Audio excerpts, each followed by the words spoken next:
ரவி அவர்களை மேடை கழிக்கிறேன்.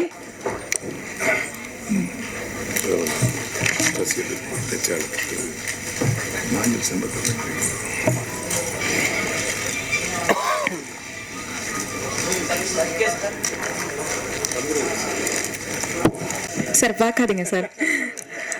பல பவர்ஃபுல் பெர்ஃபார்மன்ஸ் கொடுத்து இன்னைக்கும் நம்ம மனசுல இடம் பிடிச்சிருக்க நடிப்பு அரக்கன் ஆல்ரெடி சொல்லிட்டேன் சார். அத வயசானாலும் இன்னைக்கும் இளமையா இருக்கக்கூடிய ராதா ரவி அவர்களே ஒரு சில வார்த்தைகள் பேசுவாரு, கேட்டுக்கொள்கிறேன்.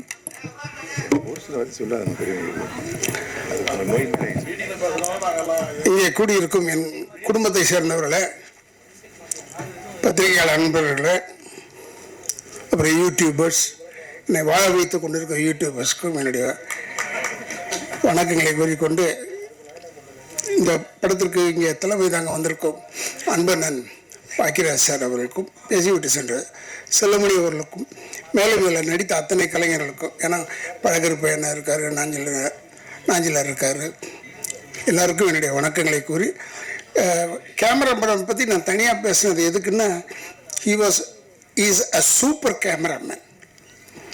அதாவது ரொம்ப சின்ன படங்களே இவன் எப்படி எடுக்கிறான்னு என் மேக்கப் மேன் குமார் என்னை தொந்தரவு பண்ணிக்கிட்டே இருந்தேன். இந்த பையன் எப்படின்னு எடுக்கிறான், இவன் லைட்டே இல்லாமல் எடுக்கிறான். அப்புறம் கேட்டால் இவன் மலையாளத்து படத்துலேருந்து வந்திருக்காரு சொன்னான். மலையாளத்தில் லைட்டே கிடையாது. அவனுக்கு ஆச்சரியமாக பார்த்துருப்பான் இந்த லைட்டெல்லாம். ஓ இப்படிலாம் லைட் இருக்கு போல இருக்குன்னு. அது மாதிரி ஒரு சூப்பர் ஆள். ஆனால் மியூசிக் டைரக்டர் வந்து நான் இங்கே தான் வந்து பார்த்தப்ப பாட்டு கேட்டேன். இவர் எதிர்காலத்தில் நல்ல பெரிய ஆட்களாக மக்கள் தலைவர் படத்திலிருந்து டைரக்டர் ஆகட்டும், இல்லை மியூசிக் டைரக்டர் ஆகட்டும், இல்லை கேமராமேன் ஆகட்டும், அவங்கெல்லாம் நல்லா வர்றதுக்கு வாய்ப்பு இருக்குது. மேலும் இதில் என்னுடைய நல்ல நண்பர் ரவிமரி அவர்களுக்கு, அதாவது அவர் சொன்னார் கதையின் நாயகன்னு. கதையின் நாயகன் இல்லையா, மூவ் பண்ணுறது ஒன்றை வச்சு தானே மூவ் பண்ணுறது. ஏன்னா நீ தான் ஒரு இழிச்சவையா அந்த படத்தில். உன்னை வந்து நான் கெடுத்து உன்னை முதலமைச்சராக கொண்டாடுறேன்றதான் கதை. அப்போ நீ எப்படி நீ வந்து வருத்தப்பட்டு சொல்லிக்கிட்டே இருக்கிறதுலேயே இழிச்சவையன் நீ தான் அந்த படத்தில். உனக்கு ஒன்றுமே தெரியாமல் நீயே முதலமைச்சர் ஆயிடும் போது உண்மையில் இது தேர்தலுக்கு முன்னாடியே விட வேண்டிய படம். நான் சொன்னேன் ராம்தேவிட்ட, தேர்தலுக்கு முன்னாடி விடலாம்டா இந்த படத்தை விட்டு நல்லா போகுண்டான்னு. இல்லை நான் கொஞ்சம் இதுவாக இருக்கு அதுவாக இருக்குன்னு சொன்னார். உனக்கு இந்த படத்தில் ஒரு பெரிய விஷயம் என்னென்னா, தேர்தல் முடிவுக்கு பிறகு வந்தாலும் இது ஓடும், தேர்தல் முன்னாடி வந்தாலும் ஓடும். ஏன்னா அவன் கொஞ்சம் சிக்கலான விஷயங்களெல்லாம் வச்சுருக்கான். அதில் யாராலையும் சால்வ் பண்ண முடியாது. நான் சால்வ் பண்ணுறேன்னு எந்த கவர்மெண்ட் சொன்னாலும் தப்பு. அது நான் ஏன்னா இதில் அவ்வளோ அருமையாக எல்லா சீன்ஸுமே அவர் ஒவ்வொரு எனக்கு கதை சொன்னார் பாருங்க. வந்து சொல்லும் போது எவ்ரி சீன் நான் சொல்லிக்கிட்டு இருந்தேன், இதெல்லாம் நடந்ததுயா, இதெல்லாம் நடந்ததுயா, இதெல்லாம் நடந்ததுயான்னு. அதையே வச்சுருக்கான் அவன். அதனால் அவனுக்கு அவன் ரொம்ப நல்ல மாதிரி தெரிவான். நல்லவனே கிடையாது எனக்கு தெரிஞ்சான். ஏன்னா அவனை நான் பார்த்தது வந்து அங்கே தேட்டரில் ஒரு சீன் செஞ்சான், இந்த அப்பாவி பையன் அவன் செஞ்சான். அப்போ பார்க்கும்போது நாங்கள்லாம் உட்காந்துருக்கோம், இவன் தனியாக செஞ்சுக்கிட்டு இருந்தான். அப்போ நினச்சிக்கிட்டேன் இவன் அப்பாவே கிடையாது, இவன் எல்லாரையும் ஏமாத்துறான்றது நல்லா தெரிஞ்சுது. அதில் இருந்தான் எங்களெல்லாம் ஏமாற்றி தான் கூப்பிட்டு போயிட்டான். இல்லைன்னா நம்மளெல்லாம் அவ்வளோ சீக்கிரமாக ஏமாற்ற முடியாது. பேசின காசுலேருந்து இன்னும் கொஞ்சம் குறைச்சான். அப்புறம் கொஞ்சம் நடிச்சுக்கிட்டே இருக்கும்போது கொஞ்சம் குறைச்சிட்டான். இதுக்கப்புறமா விட்டுட்டு போக முடியாதுல்ல நம்ம.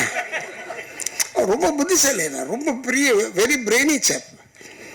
அவனை நம்பி இப்போ படம் போட்டிருக்காரு, கவிதாலயம் சரவணன் சார் போட்டிருக்காருன்னா அவர் சிரிச்சுக்கிட்டே இருக்கலாம், ஏன்னா இந்த பணம் வந்துடும். ஆனால் பணம் வரும்போது நீங்கள் தயவுசெய்து இவனை தனியாக தூக்கிட்டு போய் உட்கார வச்சு வாங்கிடுங்க, இல்லைன்னா உங்ககிட்ட இருந்து குறைச்சிடுவான் அவன். எங்களெல்லாம் குறைச்சி தான் வந்தான் அவன்.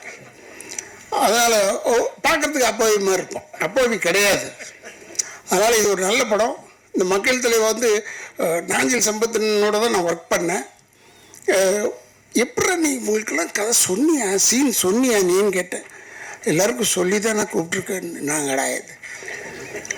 ஏன் ஆச்சரியமாக இருக்குது, இவங்கெல்லாம் உன்னை நம்பி வந்திருக்காங்கன்னா பெரிய விஷயம். எப்படி நம்ப வச்சான்னு தெரில. அதில் தான் நான் பாராட்டுறேன். அதே மாதிரி இப்போ இதில் எல்லாரையுமே சொல்கிறேன், Ravi Maria has done a good job. Ravi Maria கிளாஸ்னு சென்டர் ஆஃப் ஆக்சஸ் அவன் தான். அவனை சுற்றி தான் எல்லோரும் நாங்கள் வரோம்.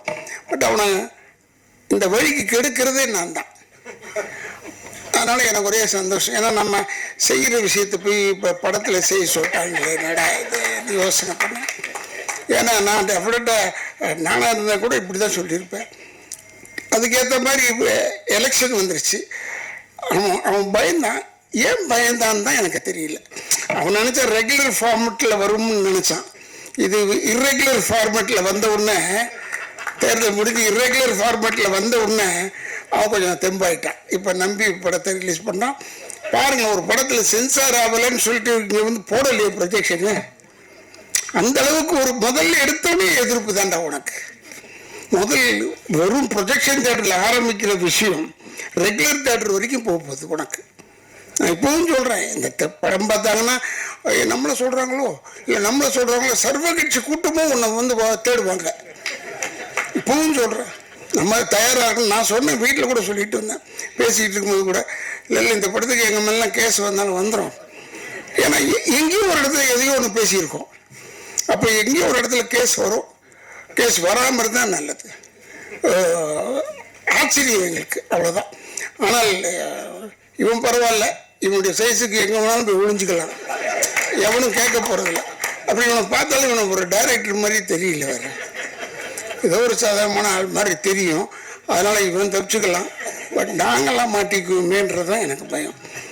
முகம் தெரிந்தவர்கள்லாம் நிச்சயமாக மாட்டிக்குவாங்க. இதில் ரொம்ப பிரமாதமாக படம் வந்திருக்கு. இந்த படத்தை பாருங்கள். ஆனால் தேட்டரில் போய் பாருங்கள். இதை நம்ம சொல்லி சொல்லி அழுத்து போயிட்டேன். இந்த இடத்துலையே 100 தடவை சொல்லிட்டேன்.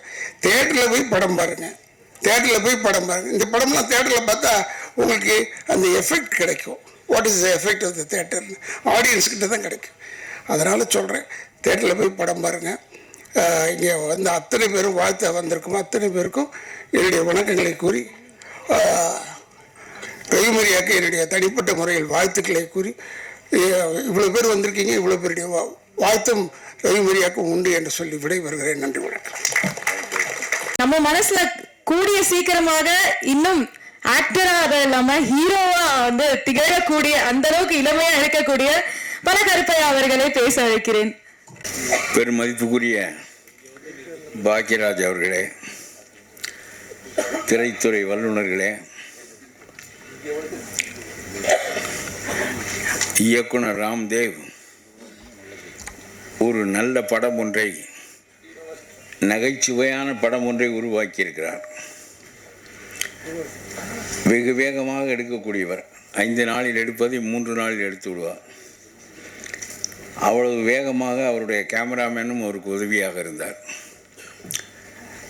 அவரே தான் பட தயாரிப்பாளராக தொடங்கினார். பிறகு வண்டி கொஞ்சம் தூரம் போய் நின்று விட்டது. பிறகு ஒரு தயாரிப்பாளர் தேவைப்பட்டார். அவருடைய சொந்த ஊரிலே இருக்கிற கவிதாலயா சரவணனை அவர் எப்படி மடக்கினார் என்பதிலே தான் அவருடைய மாபெரும் திறமை இருக்கிறது. அவருடைய வீட்டிலேயே எடுத்தார். அவரையும் ஒரு கதாபாத்திரமாக்கினார்.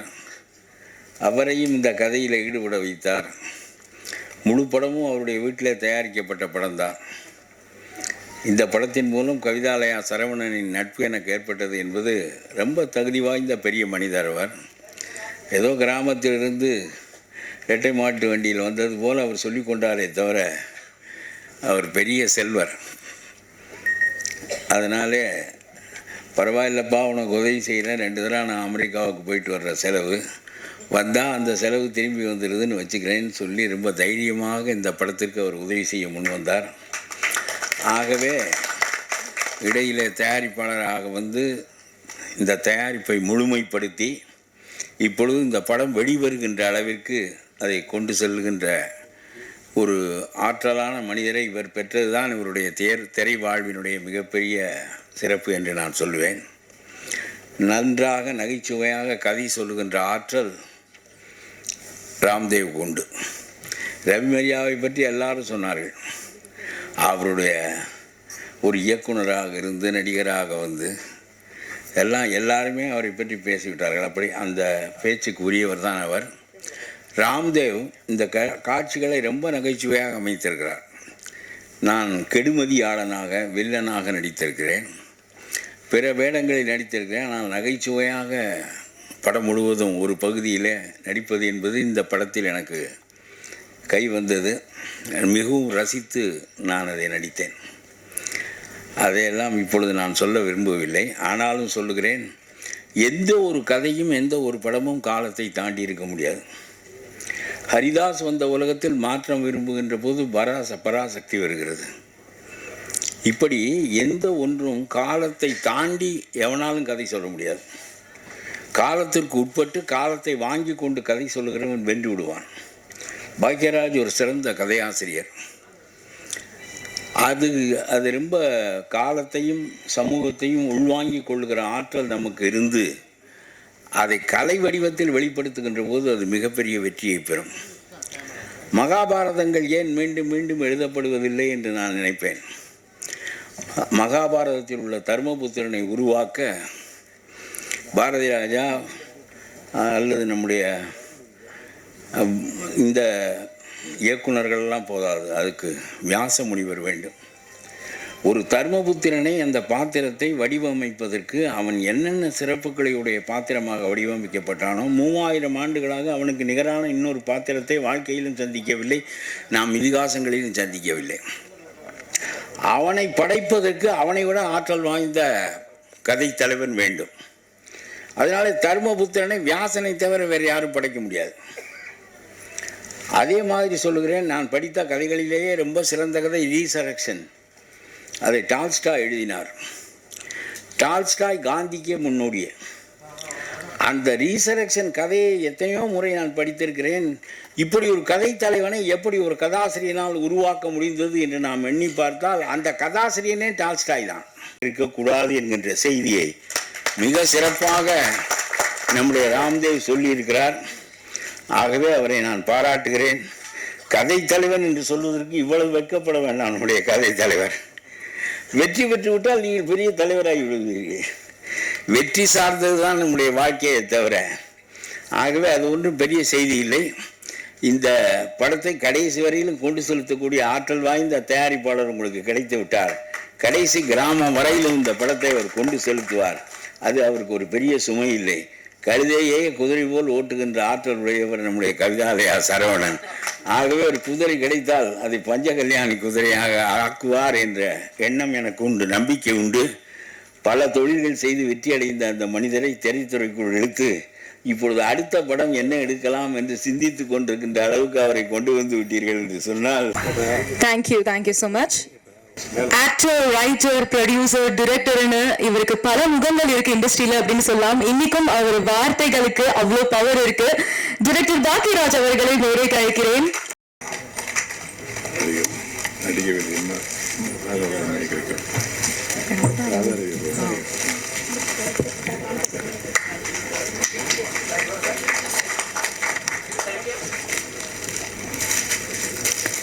எல்லாத்துக்கும் என்னுடைய பணிவான வணக்கம் தெரிவிச்சுக்கிறேன்.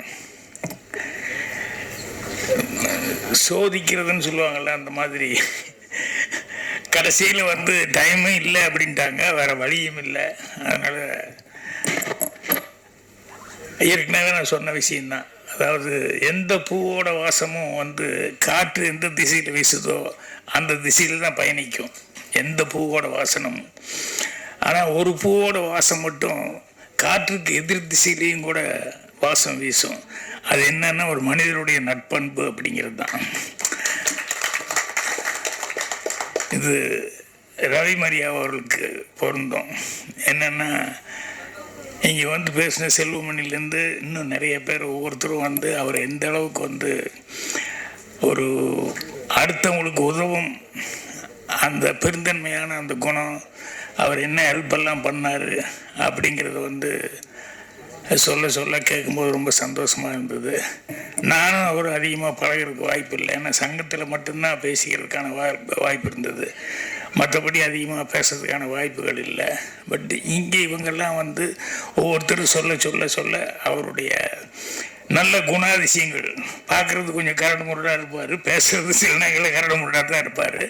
ஆனால் அவருடைய கேரக்டர் இந்த அளவுக்கு இருக்குது அப்படின்னு சொல்லும்போது எனக்கு அது ரொம்ப சந்தோஷமாக இருந்தது.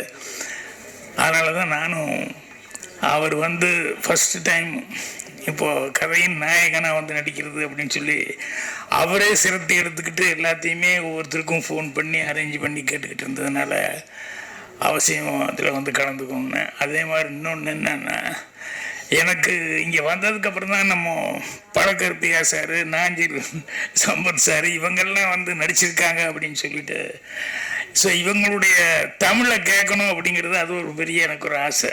ஏன்னா அவங்க யூடியூப்லாம் அங்கே இங்கேயும் பேசும்போதெல்லாம் அவ்வளோ ஆனந்தமாக, ஏன்னா எல்லாருனாலையும் இலக்கண தமிழ் அவ்வளோ சுத்தமாக பேச முடியாது, இவங்கெல்லாம் அவ்வளோ சிறப்பாக பேசுகிறவங்க. ஸோ இந்த இதில் வந்து ஒவ்வொருத்தரும் பேசும்போது கேமராமேனுடைய ஒரு தனித்தன்மை எவ்வளோ சிறப்பாக